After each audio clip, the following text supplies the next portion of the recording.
I hope kids, over the last number of weeks with the pandemic and coronavirus, we've all experienced what it's like to not be able to meet in church and gather in large numbers.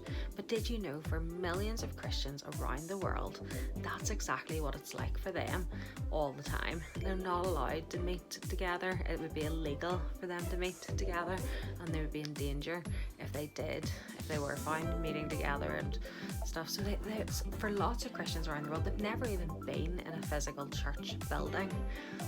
They've never worshipped with lots of other people or even sung to God anything above a whisper. Like, imagine if we had to go back to church and we had to whisper our praises to Him. But in lots of countries where it's illegal to be a Christian, that's what they have to do. They have to whisper. But they're the secret church. They're the underground church. They have to remain quiet about their faith and not let people know that they're Christians, because they could be killed and suffer for their faith. But we're going to do something today. We're going to be learning about in Acts 21 where Paul suffers for his faith and ends up being arrested, and he goes to different places for trial as well. And at one point, there's a crowd that are literally wanting to kill him, and thankfully somebody comes in and takes him away, albeit to arrest him, but still he ends up surviving. But within that, he suffers greatly for his faith. And so today we're going to do something that people around the world who are Christians have to do all the time. Okay, so they have to hide the evidence that they're a Christian. So what I want you to do is go into your bedroom, and you have to find anything in your room that would be evidence that you're a Christian. So things like your Bible, or maybe you have jewelry that would show people that you're a Christian. There might be pictures, maybe there's CDs, anything at all that would make people realise that you're a Christian. Okay, gather it all up, see how many things you can find that show people that you're a Christian. Okay, and then when you find all those things, I want you to try and figure out where would you hide them. Okay, where could you hide them so that if somebody was to search your room, they wouldn't be able to find them. Okay, so try and hide them. But for lots of Christians, that's what it's like all the time. They have to hide those things. They can't just have a Bible sitting on their bedside table. They have to hide it maybe under floorboards or in really obscure places, like behind cupboards and things.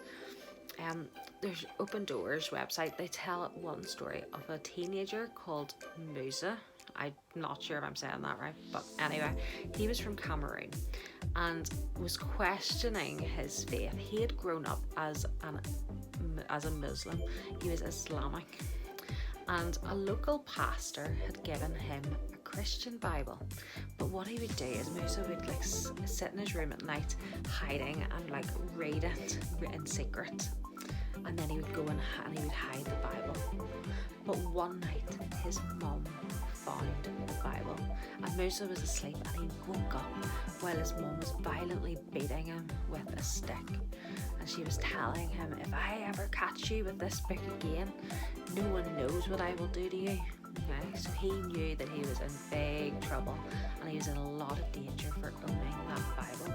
And so he ran away, fearing what his family might do to him, and he met with the pastor, and Musa decided to become a Christian. But for so many Christians, that's the reality. They have to hide those things. So I hope you had fun trying to figure out how much stuff you have in your house that would make people realize that you're a Christian, and then trying to think of where you could hide your things if all of a sudden we weren't allowed to be Christians here in this country. But today we're thinking about the persecuted church and how they suffer. We're going to learn from Paul and how he suffered. And it's not always easy, but you know what? Even though they were suffering, even though Paul was suffering for his faith, he knew the truth. And he knew he had to be faithful to the truth of Jesus. And so for us, no matter how difficult we might find it to share our faith, which is minimal compared to those countries where they could be put in prison or even die for their faith, we are most likely, the worst that's going to happen to us is get laughed at. But for us, sometimes it can still be really scary to share our faith. But you know what? We've got to remain true to Jesus and true to what he has told us to do, and that is to share his good news. So guys, I hope you are encouraged and challenged by today's story, and I will see you again tomorrow.